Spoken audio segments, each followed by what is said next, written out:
سلامونه ملګرو، تاسو ټول صاحبزاده صاحب پیژنئ. نن یوه ډیره مهمه مشوره مشر منظور پښتین ته وړاندې کړې ده. راځئ دا مشوره یې واورو چې څه مشوره یې ورکړې. منظور پښتین صاحب په 11 اکتوبر باندې تاسو قومي عدالت او لویه جرګه راغوښتې ده چې پښتانه خپل د مستقبل او د روان ورځو فیصله وکړي. زه یو قمقل ځوان په توګه باندې یو رای مشوره او تجویز لرم. د پی ټي ایم غړو نه هیله کوم که رسولی شي نو مشر ته دې ورسئ. خبره داسې چې زمونږ پښتنو د 15 کاله پښتونخوا کې موږ سره جنگ په مټو او په ټوپک باندې دوره نه ده شوې، څومره چې زمونږ په فطرت، نفسیات او په عقل باندې لوبه شوې ده. زمونږ شناخت، نفسیات، فطرت هر څه اخیستلی شوي دي.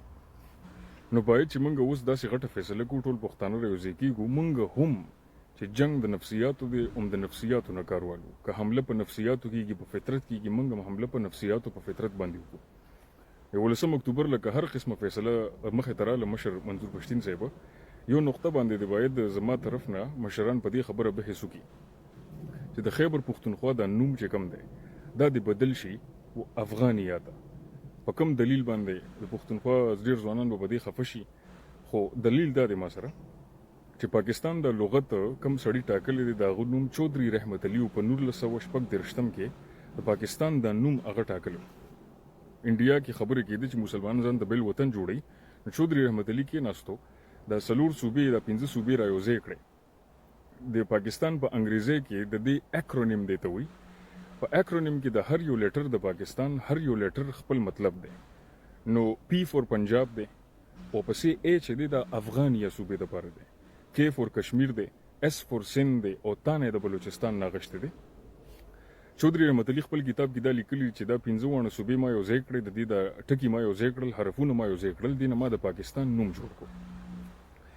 نو پښتنو ته که صرف دا حقیقت وویلی شي چې ستاسو د صوبې نوم افغانیو په ناو اور نیور پامفلټ کې چودھری رحمت علي په 1936 کې رامخې ته کړو، نو د پنجاب نوم پنجاب پاتې شو. د سیند دغه پلیټفارم چې دی ویلې ناو اینډ نیور، دا سرچ کوي ګوګل کې، رښتیا هم همداسې ده، نو کته پیدا کېږي. همدغه خبرې چې دی کړي دي د چودھري همدغه شیان ویلي دي. نوم سند پاتې شو، د بلوچستان نوم بلوچستان پاتې شو، د کشمیر نوم کشمیر پاتې شو. پښتنو ته ان ډبلیو اف پی او بیا 50 کاله پسې موږ ته خیبر پښتونخوا راکړه. نو که چېرې اوس د نفسیاتو د فطرت جنګ موږ کوو، موږ د یو تحریک وچلو. تحریک د دا وچلو چې د خیبر پښتونخوا نومه موږ افغانیا غواړو. که کوم پاکستاني پښتون لکه موږ د پښتونخوا زمې ما او بل پښتون د دې نه اعتراض کوي چې نه زه افغانیان نه غواړم، نو که ته افغانیان نه غواړې نو بیا ته د پاکستان ټکي هم نشي اخیستی، ځکه پاکستان کې ای چې د افغانیه دپاره دی، بیا به یا د پاکستان نه ای ختمې یا به د پاکستان نوم بدلې. که آئیني او که جمهوري حقونو ته وګورې، که په سیاسي عقل باندې ورته وګورې، په دې نوم کې افغانیه دی. نو که پنجاب ته د پنجاب ورکو، خیبر پښتونخوا د صوبه چې دی ته به افغانیه ورکې. که چېرې دا نفسیاتو جنګ موږ وکړو، دې تحریک کې موږ کامیاب شو او د افغانیه دا ټکي زمونږ مکتبونو ته، زمونږ ښوونځیو ته، زمونږ اخبارونو ته، زمونږ گاونډونو ته، گاونډ ته، کوڅو ته، حجرو ته، بیټک ته، جومات ته، هر څه ته دا لغت رادن نشي، نو زمونږ ځوانان به په سوچ باندې مجبور شي چې زه خو پښتون یم، زما د صوبې نوم افغانیه ولې دی. په پاکستاني کاغذونو کې په ناو اور نیور پامفلټ کې په دلایل باندې، په ثبوت باندې زما د صوبې نوم افغانیه ولې دی. ځوان به تپوس شروع کړي، چې ځوانان تپوس شروع کړي، مشران تپوس شروع کړي، هغه خلک کم چې ګمراه شوي دي، خپل فطرت او اصل یې پرېښی دی، هغوی به سوالونه شروع کړي.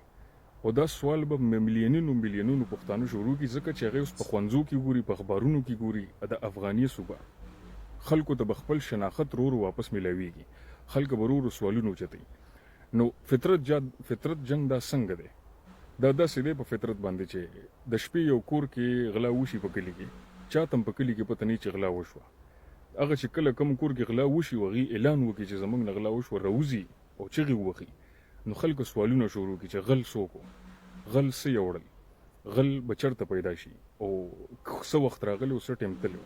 نو زموږ د اعلان کول چې دی، دا اعلان موږ ته پاتې دی چې د افغانیه صوبې دپاره موږ تحریک وچلو، خپل خیبر پښتونخوا نه نوم بدل کړو، کوم چې د زموږ حق دی، ځکه چې پاکستان کې ای د افغانیه دپاره دی.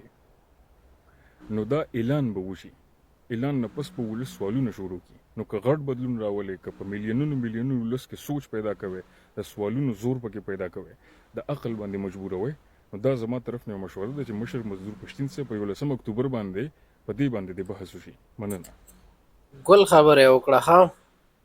ګل خبره ده د افغانیت نوم دینه پاکستان ډیر زیات ډاریږي په همدې خاطرې دا نوم لري کړی دی اولې په ای ډبلیو اف پی چې شی نوم یې په دې طرف باندې چې فاټا او پښتونخوا او شي اوس یوازې پښتونخوا کړلو خو افغانیه کلمه ته نه لري کوي سوی وي پاکستان به ومني کو به نه مني خو ځه نه مني ولی خلک خو به هوښیار شي کنه خلک خو به خبر شي کنه د کرخې اخوا چې څوک پراته دي بس تر خپله وسه پورې دا پیغام خپور کړئ تر څو د پی ټی ایم غړو ته ورسیږي مننه ښه وخت ویډیو شیر کړئ